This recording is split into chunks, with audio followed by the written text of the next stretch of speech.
ఒక్కొక్క బోటు 50 టన్నుల వెయిట్ ఉండే బోట్ని, అది కూడా ఏదైతే ఎవరైనా బోట్ ఉంటే ఆ బోట్ని జాగ్రత్తగా పెట్టుకుంటాం. అలాంటిది 3 బోట్లు ఒకటిగా కట్టి 11,40,000 క్యూసిక్స్ ఆఫ్ వాటర్ నదిలో వస్తూ ఉంటే అప్పుడు ఈ వదిలిపెట్టారు. ఇప్పుడు మాట్లాడుతున్నారు ఎట్టొచ్చాయో తెలియదని. ఈ 4 వచ్చి కౌంటర్ వెయిట్ అని కాలంకు మధ్య సపోర్టింగ్ కడతాం. అది కూడా 15 టన్నుల వెయిట్ ఉండే కౌంటర్ వెయిట్ నుంచి గుద్దాయి. ఆ హైట్కి వచ్చి గుద్దితే ఆ కౌంటర్ వెయిట్ 2గా విరిగిపోయే పరిస్థితికి వచ్చాయి 3 కాలమ్స్లో.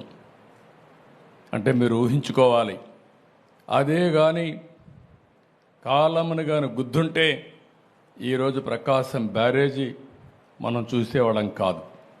అది కొట్టుకొని పోతే లంక గ్రామాలు ఏమవుతాయి, ఈ ప్రాంతం అంతా ఏమవుతుంది?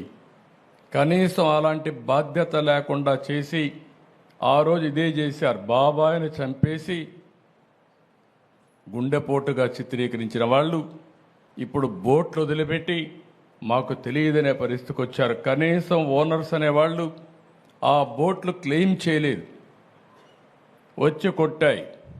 3 రోజులు మనం మన పనుల్లో ఉన్నాం. చూస్తే దానికి వైఎస్ఆర్ కాంగ్రెస్ పార్టీ కలర్స్ ఉన్నాయి.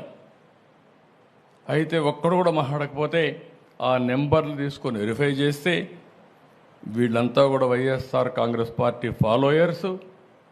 అదే మరిగా ఇదే బోట్లు ఈ దొంగ ఇసుక వ్యాపారాన్ని చేయడానికి వినియోగించిన బోట్లు ఇవన్నీ.